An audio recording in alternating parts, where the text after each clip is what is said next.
You've tuned into the Bellingham Podcast for the week of May 12th, Mother's Day, 2019. This is episode 117. From that sweet city by the Salish Sea, I am AJ Barce. And just getting done with rubbing aloe vera on all my red skin from getting sunburned, I'm Chris Powell. On this episode, submitted for your approval, one professional computer tech who, after 2 decades of experience, is searching for something more secure. A path of protection that would keep the villains at bay and his family safe from online harm. You're about to enter another dimension, a dimension of not only privacy and security, but of a defensive mindset. A journey into a wondrous land of masked information. Signpost up ahead. Next stop, the Bellingham Podcast. I knew that was coming. I knew that. Hook. How you doing, Chris? Not bad. Glad it's Friday as we're recording this. Glad it's beautiful weather out there. It is beautiful. You're a little bit red around the collar. Are you okay? I was last weekend. I was on a ferry, Ferry, across one of the bays, heading over to Port Townsend on the Olympic Peninsula, and I went outside to enjoy some sun. Guess what? 10 minutes of sun exposure, and my skull turns red. Oh, dude. Anyway, what's going on for you? I'm enjoying all the weather. The motorcycle is all prepped, so I've been riding in every morning, so it's been nice to be on 2 wheels. You get your motor running, and you're heading out on the highway. Yep. Nope. It's great to have a little bit of wind in my hair and bug in my teeth. So we're good. It's protein. Hey, let's give a shout out to our moms and moms out there. I want to take a minute just to give a special happy Mother's Day to the single moms that are listening, or you may know of a single mom in your life, whether it be from a spouse that has passed away well before their time, or through other circumstances. What you do in raising your kids, all the single moms, almost is superhuman. And you have my respect. I may be able to speak for AJ. Yes, you are speaking for me, of course. That the Bellingham Podcast's collective heart goes out to you. You're the goods. And all the work that y'all do. So hopefully on Sunday you get some love from your kiddos and some love from those that are around you. So, and you're getting love from the Bellingham Podcast. That's right, because we love y'all. Yep. Anyway, AJ, how has your mom made you a better person? Hi, Mom. My mom is awesome. Growing up, I always thought she was the Rolodex. Rolodex? I know. As we're talking about technology, and this was this analog technology where, you could have names and numbers and addresses. Yes. And my mom was basically that for me. It was like having, Hey Google. Oh, man, I just probably tripped everybody who just Sorry about that. Okay. Anyway, Ahoy, digital assistant. Ahoy, digital assistant. And I'd be like, so and so's address. And it's like, oh, you mean the one off of, the Big Bird Lane? Oh yeah, that one. Yeah, I'm gonna go over there. Okay, bye. Whatever. Or better yet, oh man, I need to call such and such. And my mom would be like, oh yeah, well 360 blah blah blah blah blah blah blah. This is back in the days where there was only one phone in the house, and it was attached to a wall with a cord, by the way. So literally my mom, my mom was like the home assistant, as well as being the homemaker. And with it, that's where I've gotten a lot of my organization, where it's just like I live and die by my calendar, but the reason why I have time management skills is from my mom. She taught you well. Mm-hmm. So my mom, happy Mother's Day, Mom. Happy Mother's Day, Mama. So growing up, my mom was able to help me learn which fork you're supposed to use at the dinner table, correct grammar. Yep. And correct etiquette. But one thing she my mom taught me all the great words not to say in public. Right. Can't say that about my mom. But anyway, I can. One incident in particular comes to my mind. So little known fact, I kicked gluteus, Gluteus. Glorious gluteus. In spelling bees in middle school. And so one time I was able to go to Seattle for the statewide spelling bee. And there was a written test, and then there would be followed by an oral spelling bee. Yeah. You've seen these on TV, I think. Did the written test of 50 words, had lunch with my parents who came along with, and they posted the words on a sheet of paper outside the whatever. And I looked at it and go, wow, man, this is cool. I can only see like 3 that I think I misspelled. And my parents were like, oh, that's great, et cetera, et cetera. They called the names up on the stage for the oral part of the spelling bee. I didn't get my name called. Oh, bummer. And I'm like, oh, that's too bad. All right, well, let's catch the ferry and head back home.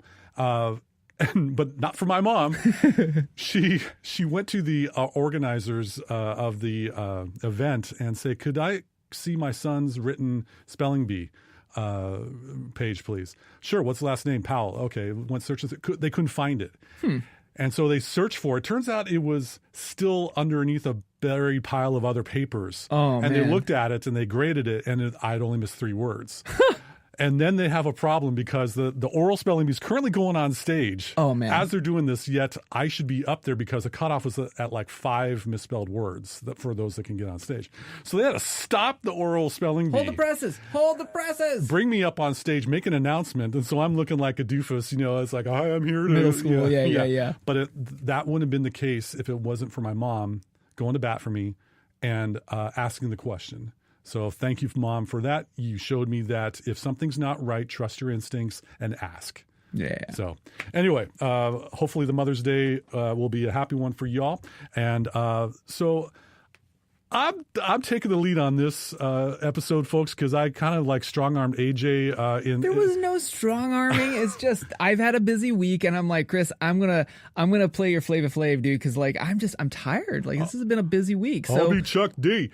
So I've been doing this deep dive, as I've alluded to in the previous episodes. I've really gotten into this realm of privacy and security online. And I've done a lot of research and listened to a lot of podcasts and read a lot of articles, read some books. And I've been listening to him all month. So yes, he's done a lot. Yes. And so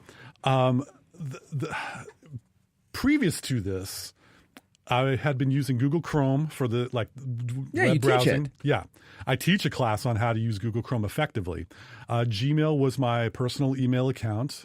And with that, a calendar that I was able to have calendar coordination with my wife, with our family activities. I used Google. I teach a class on how to leverage Google searches. I used a password manager called LastPass, which is still cool. But this is where I'd save all my accounts. And guess what? A lot of the online accounts I used had the same password in it. When you started. When I first started. Yeah, when you started. Right. Been using Apple Messages, like on the iPhone. Blue bubbles. Blue chat bubbles. Blue bubbles, yes. Yes. Anyway, using Apple Messages to communicate with friends with my original carrier phone number, and then using our bank debit or actually a credit card in our bank for online purchases. Right. The standard operating procedure. All of that has changed. Dun, dun, dun. In the past 2 or 3 months. And so I've made some changes in my technical life. Why? You're teaching these classes, Chris. You're practicing what you preach. Well, here's the thing. After doing a lot of research and kind of taking the red pill, if for you Matrix fans out there, I got tired of my email, my web browsing, my calendar appointments, my photos, and a lot of search requests being stored in Google's arsenal of servers. Well, why? Why? Because they keep everything. They have access to everything. That email that talks about that Amazon purchase I made, that is compiled in a data profile associated with my Google account. Sure.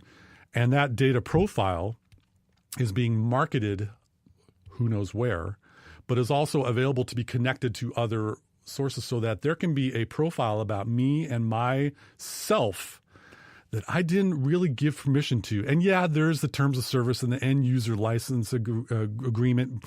Bite me. No one reads that. No one goes through with that with a fine-tooth comb. BYTE, me? Bite? Yes, computer bite. Yeah. Exactly. Thank you, AJ. Yeah. And so I've had this for a while, and I wanted to put a barrier between my online life and my personal life and also my family's financial resources. Valid.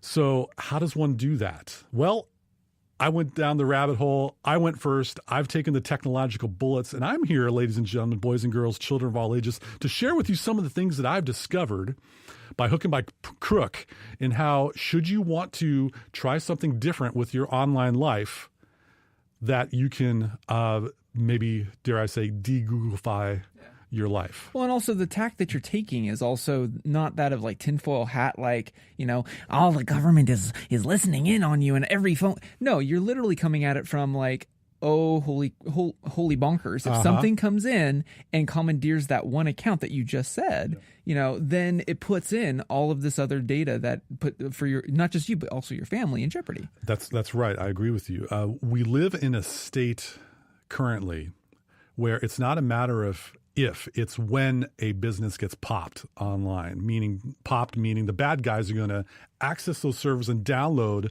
a metric crap ton of usernames and passwords to sell on the dark web or the deep web or whatever, the dingy green web, whatever you want to call it this week. Your information is at jeopardy of being sold to the highest bidder, from which is about $28.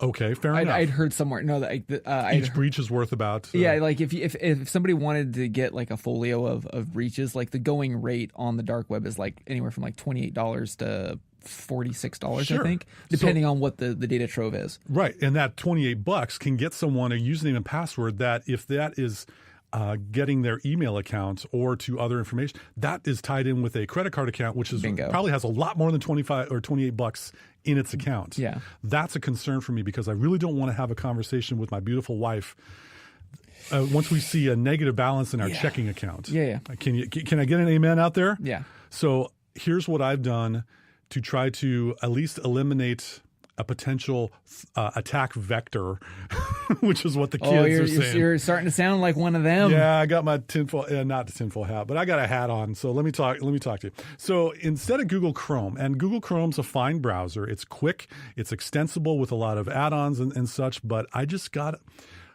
have concerns about that piece of software, both mobile and desktop, being made by a company or being offered and updated by a company that collects a whole lot of data on us. Mm-hmm. So there's another web browser software out there that's updated and developed by an open source company. A bunch of people around the world are contributing to the source code to eliminate bad lines or malicious lines and keep in the goodness. Mozilla Firefox. Now, they are one of the top browsers out there as far as market share or user share. Mozilla Firefox is very similar to Chrome, ladies and gentlemen. Use the same core. The Chromium? Chromium is the core. Chromium, the core. You still type in www.bellinghampodcast.com and you'll still come to our website in Firefox. You can adjust it with a theme. I like black. Go figure. That's the default. Yes. But I like matte black. Oh, okay, fine. Like the there is none blacker or something like that. So you can get a different color if you wish. And you can use the same add-ons extensions to secure your browser, keep it from getting pop-ups and notifications and other distractions, and also to make it a better experience for you, just like you can in Chrome. So it's like, do you like a Dodge Challenger, or do you like a Chevy Camaro, or do you like a Ford Mustang Shelby? They're all muscle cars. They all are going to get you there fast. But which one has got the better engine? And which one is not got that little what's the thing that they got for the dealers, the lock or the tracker thing that they put on? Oh, low jack? Yeah, Oh, one car doesn't have a low jack on it. That tracks where you've been and how fast you're going. That should be a new service. Welcome to Google LoJack. Yeah, well, actually, auto insurance companies are doing that. We could talk about this in a future episode. In order to get a lower insurance premium, my beautiful wife has agreed to put one of those thingies connected into her car to rate speed and miles driven and everything like that. Guess what? Yeah, me too. Except I don't have a dongle, and it's actually an app, and we'll talk about it. We might stay tuned this summer, folks. More coming. But this kind of information, I kind of want to roam where I want to, like the B-52 said. So I'm currently using and getting really familiar with Firefox, and got to shoot straight. Firefox is a great browser for your desktop, Windows or Mac. For an iPhone, and I can't speak to this on Android, but for iPhone users and iPad users, you got a Firefox app for free, or you've got a Firefox Focus I use both. app. And that's a privacy-focused app in which it doesn't have bookmarks or anything. It's just like a kind of a one-shot thing in which you go to your browser, and then you can delete all of your browsing data with one click of a button. But something else you do have to worry about with Firefox is that you might have to tune into us terrestrially on community-powered 102.3 FM and streaming at KMRE.org. That could be our new hook. Okay, cool. We're still trying to figure it out, We're folks. working it out, y'all. Stay tuned. Anyway, so I've been using Firefox. Now, Gmail. Hundreds of millions of people use Gmail. What else is out there? Yahoo Mail? No. I'm in the world of encryption. I want to have a little bit more safety and stability. Outlook. So anyway, AJ, keep drinking. There's a website out there called protonmail.com. We may have mentioned it in the on previous episodes. Totally have. Free account, 500 megabytes of email storage space. This is the gateway drug to the world of online security. It's a very sparse interface, kind of like how Gmail started off. Used to be, yeah. How it used to be.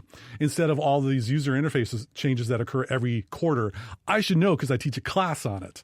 And I get to explain to my students what's changed in the past 3 months. Anyway, Proton Mail, secure encrypted email based in Switzerland. Thank you very much.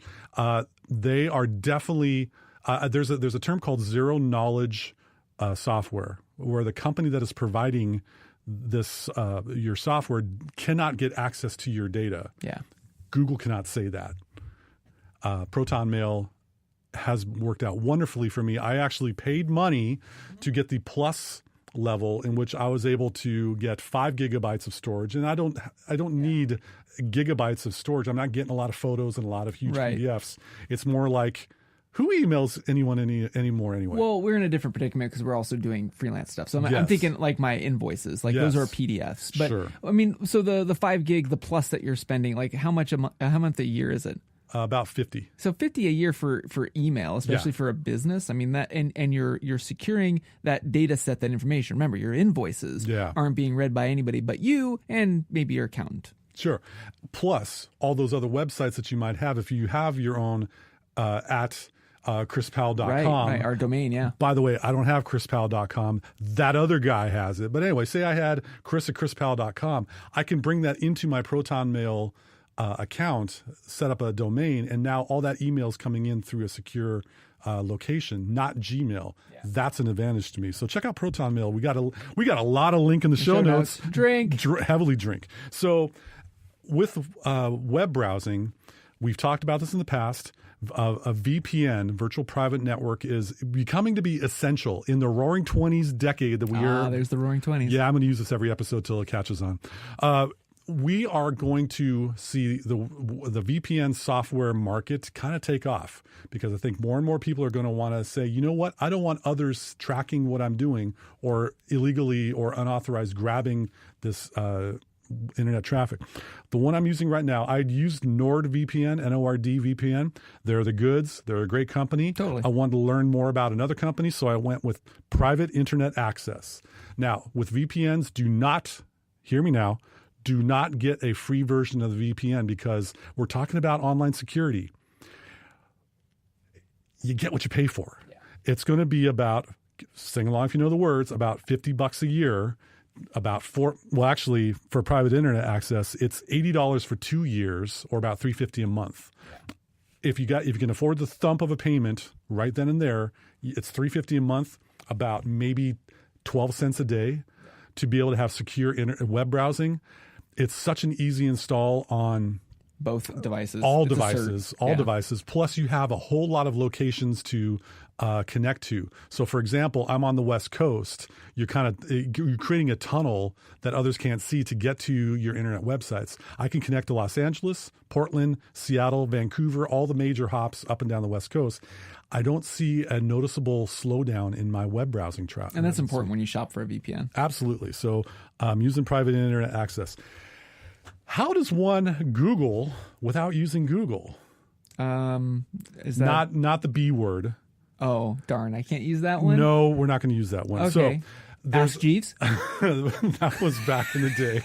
Man, you're hitting the Wayback Machine. Well, that one always I had affinity for, because if you went to aj.com, it would resolve to Ask Jeeves. Oh, you see, you should. I really wish I would have got that one. I can see why you'd have the affinity for that. No, we're in 2019, and no, Ask Jeeves is not relevant. So Bummer. there is another web browser out there called DuckDuckGo.com. I like DuckDuckGo. It's a cheeky little logo of a duck. Duck. Yes. Go. But their searches are very good, and they don't track nor save nor they don't store your search history. They don't target ads at you. It's just a simple search engine site. But I'm not quite using that one. Okay. I've discovered another one. Who? It's called startpage.com. Got it. So startpage.com gives you Google results, but it's an anonymous search. So therefore, startpage.com masks your IP number. It masks your location, your web browser, and your operating system, and a whole lot more.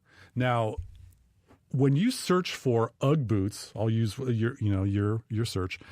Google knows what computer, all those things. Yeah, the client agent. It's a bit of a data profile on that search that ties back to you, where you were when you made that search and on what device.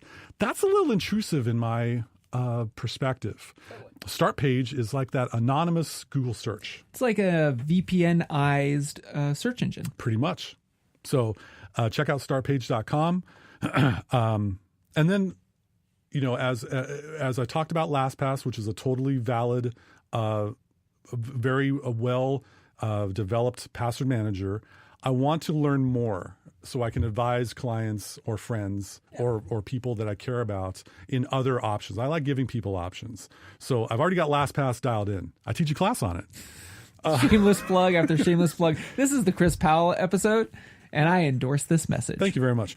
There's another password manager out there called Bitwarden. Bitwarden.com, very similar interface. It's, but what I like about this one in comparison with LastPass, now LastPass is really skookum because it has this feature that you can auto-generate a password. But Bitwarden goes one step further. If you don't care about your password, and we'll do something about the password manager stuff later on, you can auto-generate a passphrase. Yeah, I like this. I go 5 words with dashes in between, about 30-plus characters. Crack that, bad guys. That is something that is really impressive for me. And so I'm going down that rabbit hole, and I'm trying to actually use a website called Blur. BLUR. Actually, it's made by a company called Abine, A-B-I-N-E. Oh, okay. So that link, if you do A-B-I-N-E Blur in your search, hopefully on Start Page, what Blur does is that you can take your Proton Mail account and then have what are called masked emails. They're randomized characters of another type of .com. You copy this generated email account to go to your Amazon account or your eBay account or your Facebook account. Facebook and those big companies get that randomized character at whatever.com, and it forwards those messages to your Proton Mail account. So you're not giving them your personal email account, which is golden. So it's basically making like aliases. You can have like literally Chris, if you had a Facebook, chrispowell.facebook at blur. At opaque, opayq.com. That's kind of cheeky. I like that. So many masked emails. I can have one for each individual site. So if somebody attacks that vector, gets that email and that password, it doesn't matter because it's only, the password's all randomized, so it doesn't matter anyway. But that actual email, they can't try it on your Yahoo account to try to log in because it's only good for that one account. Yep. Should PayPal get hacked, right, and they get all of the usernames and passwords, they'll have one unique one for me and a unique password for me, and it won't apply to any other website. Yeah. That is really steps forward in protecting yourself. But you still online. access it through one. Yep. I mean, it's just one email account to you. So, I mean, that's really cool. Yeah. And then, so this one's a tough one with my phone. The last one we'll talk about is so there's a thing called SIM swapping out there, and your area code and your phone number that you have with your mobile carrier, there's a little plastic thing that is inside your phone. It's called a SIM card, subscriber identification module. I'll take your word for it. Sure. Don't know the words. I'm making it up, but I could be right. Some person can use social engineering with your mobile carrier if they find out if you're on Verizon or AT&T or T-Mobile or one of the whatever. Call their customer service, say, hey, I'm Chris Powell. I have a new device. Can you give me a new SIM card or activate the SIM card on my new device? Yet they're 3 time zones away. Right. And if they have the correct code or password of this information that they can tell the customer service, all of a sudden you don't get to make any phone calls on your current phone device because someone else now has your number. And all that multi-factor authentication stuff we've talked about in the past, it's going to their phone, not yours. Which is the reason why I believe NSA has actually blacklisted the two-factor authentication to text for that very reason, Yes. as opposed to in favor of an authenticating app. Right. So to combat this, there is a company out there called MySudo, SUDO.com. MySudo allows you for free to have one phone number and also a corresponding email account. Hey, single guys, in case you want to protect yourself in the dating world, and oh, by the way, guys, I have a beautiful wife. We've been married over 9 years. Before her, I dated a little, and I had a rather torrential, tumultuous relationship. It did not end well. Wouldn't it be great if that phone number that you shared with that person in a tumultuous meeting, lunch, interaction, or maybe even on Craigslist or when you're trying to sell something online, if things go south, you go, burn that, give me another number for $1, and all that disappears. This is another way of increasing your online security. But what I'm doing, I'm taking it one step further. I'm telling all my family and friends gradually, hey, here's my new number. And with this new number, I can still get text messages. I can still call them through my iPhone, through the app, via if I'm on cellular or wireless connection, doesn't matter. And I can also get emails from this masked email that is also with MySudo. I actually went up to the 3-number plan, one for family and friends, one for retail online, and one for travel. Gotcha. So this is what I've learned, and I'm putting it into practice. So by checking out MySudo, now you can start, if you really don't want to share your phone number with this retail company that you want to sign up for that frequent buyer card. Now you can give them a phone number that doesn't tie into your personal phone number. A lot of these tools and a lot of these websites that I've just mentioned are kind of, it's a work in process. But I wanted to share because I'm finding I'm actually having fun now. Good. The satisfaction I'm getting with realizing in case a website gets hacked or breached, it's not reflecting back at me. That password that I might be using on a number of websites does not matter. But I'll shoot straight for you folks. This is an arduous process. I've had to bombard AJ with a lot of ranting and venting. But dude, I gladly take it because I mean, out of it, one of the last things that you forgot to throw in there is a cross-platform messaging system that is not owned by, say, like Facebook or whatever, because that's the other problem that we've discovered is, as good as WhatsApp is, I have friends abroad that use it, it's owned by the big F. Yes. If you're on a Google phone, you've got Hangouts owned by the big G. You've got Apple with messages, even though they are encrypted. But again, when you move off of that, wouldn't it be nice in a world everybody had the same color of bubble? That'd be nice. So what are 2 apps that we've used? Well, going down that encrypted messaging communication hole, Signal is a website or is an app that ties in with your current phone number. So if you're going to go down the MySudo route, you got to get Signal tied in with that number, because anyone who's in your contact list that's also on Signal will show up to you. That could be helpful, but this is a totally encrypted communication, so therefore no other eyes are able to see what's going on. Yeah. The other app the other solution is called Wire, like the word wire. Wow, that's what WIRE, wire. Wire. It rhymes Chris with wire. spells. Anyway, encrypted communications, you can have group chat. We've been using Slack for quite some time, and Slack just isn't encrypted enough for me. And so I'm like, hey guys, let's try Wire for a little while. And son of a gun, it's actually a nice Slack alternative. It is. And also they market it for personal and business. If you use it for personal, it's free. But still you get all the encrypted features, save some of the more business stuff. The business side, you pay per user in your business. Sure. And that's their monetization. So they are a paid for company, but they're, as opposed to Signal, that's free and also, I believe, open source. Yeah. So if you have a family, for example, and you don't want to deal with the group chat, and if you may have Android phones, and if you're really concerned about Google, like me, give Wire a try. Here you can have the family chat, the close friends chat, and it's all your little tribe. Yeah. You know the one feature in Wire I really like? What's that? Ping. Yes. Being able to just like ping you as opposed to like, hey dude, are you around? Yeah. Like, I just like that. It's pretty cool. So anyway, a whole lot of information, a lot of food for thought. We're approaching stick a fork into time. Yeah. I think we're about done. Yeah, that wraps it up for this 100 and, let me flip my notes, 17th edition of the Bellingham Podcast. Thank you again so much for listening to us, rating us, reviewing us, wherever you like to listen to our podcast. Remember, if you're in the Bellingham area, you might be listening to us on community-powered KMRE 102.3 FM. And also streaming at KMRE.org. I'm still working on that shtick, folks. I'm AJ Barcet. And I'm Chris Powell. Thanks once again for joining us on the Bellingham Podcast. Seriously, you put the hook or the shtick at the back of the notes? I would have looked at that earlier. Yeah, no, it's duplex printing. It saves trees. Okay, save the world.